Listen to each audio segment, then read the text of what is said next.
कल उष्मा छेपी पढ़े थे, उसके आगे हम पढ़ेंगे उष्मा शोषी अभिक्रिया, उसके बाद संचारण, उसके बाद पढ़ेंगे विस्कृत गंधित।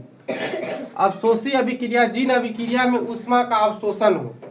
क्या पढ़ा थे कल? उष्मा छेपी, जिसमें उष्मा का क्या था?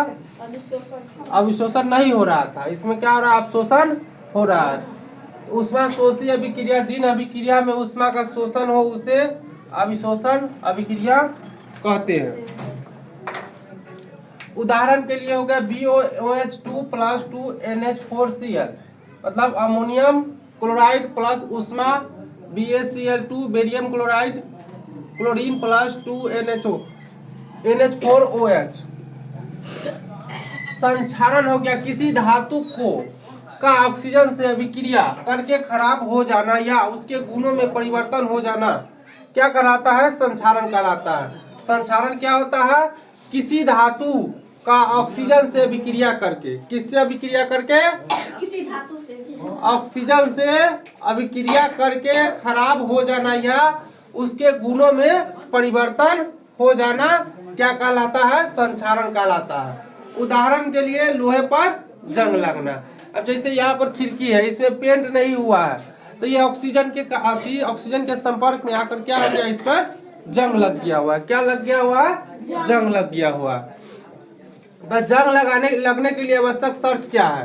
पहला है हवा या ऑक्सीजन के उपस्थित में होना।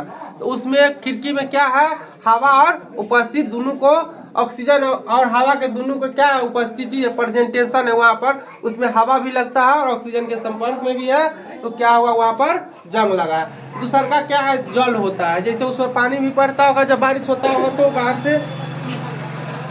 दूसरा का क्या होता है? इसलिए उसको जल से बचाना चाहिए और ऑक्सीजन और हवा के संपर्क में नहीं आना चाहिए।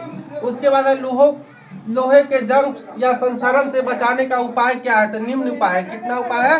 निम्न उपाय है। मतलब कई एक उपाय हो सकता है जो आप लोग को हम 4 या 5 लिखाए होंगे। पहला है लोहे के वस्तु पर पेंट करना। पहला चीज हम क्या कर देंगे? लोहे के वस्तु पर पेंट करेंगे तो क्या होगा? उस पर जंग नहीं लगेगी। क्या है कि वो हवा और वायु के, मतलब ऑक्सीजन के संपर्क में नहीं आएगा। दूसरा का बात क्या हुआ? जल से जब पानी डालेंगे तो लोहा नहीं भीगेगा। दूसरा का है लोहे के वस्तु पर ग्रीस या तेल लगाना। ग्रीस देखा हुआ है? ग्रीस नहीं, ग्रीस, ग्रीस का नहीं सुना है, ग्रीस का देखना है। तो ग्रीस कहाँ कहाँ लगता है? जितना भी अति हो गया, वाहन हो गया, जैसे मोटरसाइकिल, साइकिल, JCB हो गया, ट्रैक्टर, बस, ट्रक, ट्रेन हो गया, इस सब में क्या होता है? ग्रीस अति होता है। कहाँ लाएगी? मशीन का जो बैरिंग रहता है ना, बैरिंग फ्री चले, या तेल लगाना अगर लोहे के वस्तु पर कुछ समय के लिए, तो ये क्या होगा? टेम्पोररी उपाय हो गया।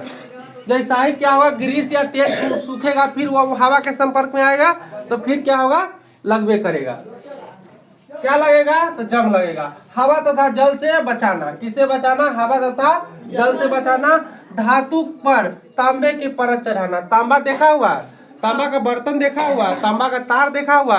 उसका परत चढ़ाने के लिए कह रहा है। उसका परत चढ़ाएंगे तो क्या होगा? उस पर जंग नहीं लगेगा। अब कह रहा है गैल्वनीकरण होता है। गैल्वनीकरण द्वारा किसी धातु पर जिंक धातु का परत चढ़ाकर उसे जंग लगने या संक्षारण से बचाना। किससे? जिंक से।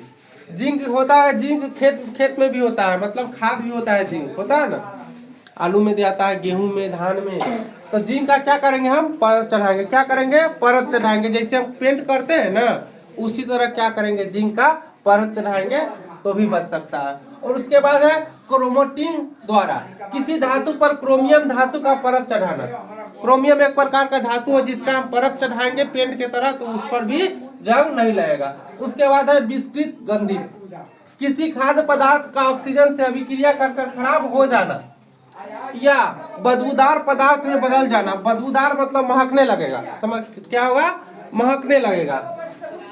किसी खाद्य पदार्थ का ऑक्सीजन से अभिक्रिया करके खराब हो जाना या बदबूदार पदार्थ में बदल जाना क्या होता है? विस्कृत गंधित होता है। इसको बचाने का निम्न उपाय है। देखो उपाय क्या क्या है? खाद्य पदार्थ को रेफ्रिजरेटर निम्न ताप पर रखकर, रेफ्रिजरेटर देखा हुआ है? फ्रिज देखा हुआ है? हाँ, फ्रिज देख लिया तो फ्रिज उसी तरह का होता है। निम्न ताप, निम्न ताप के मतलब है कम टेम्परेचर, लो टेम्परेचर पर कम। उच्च दाब के मतलब होता है हाई टेम्परेचर। तो यहाँ पर क्या लिखा है? निम्न, निम्न ताप बोला है मतलब कम टेम्परेचर कह रहा है, कम तापमान पर। उसके बाद है पदार्थ में एंटी ऑक्सीडेंट डालकर, एंटी ऑक्सीडेंट डालकर, ये भी एक प्रकार का क्या है? केमिकल है। क्या है? केमिकल है, एंटी ऑक्सीडेंट डालकर। यहाँ तक समझ गए? आज इस चैप्टर का, पहला चैप्टर का रासायनिक अभिक्रिया एवं समीकरण का हम नोट्स यहाँ तक लिखा दिए। इसके बाद नोट्स नहीं होगा। अब इसके बाद होगा क्या चीज? क्वेश्चन आंसर होगा। क्या होगा? Question answer. उसके बाद होगा क्या चीज? एमसीक्यू। लगले तीनों चीज करा देंगे, फिर दूसरा का चैप्टर में जाएंगे। समझ गया? तो कल से क्या पढ़ना है हमको? क्वेश्चन आंसर, प्रश्न उत्तर कल इस चैप्टर का पढ़ना है। इससे पहले क्या करेंगे? पहले हम पूरा चैप्टर को रीडिंग कर लेंगे, पढ़ लेंगे। क्या करेंगे? पढ़ेंगे।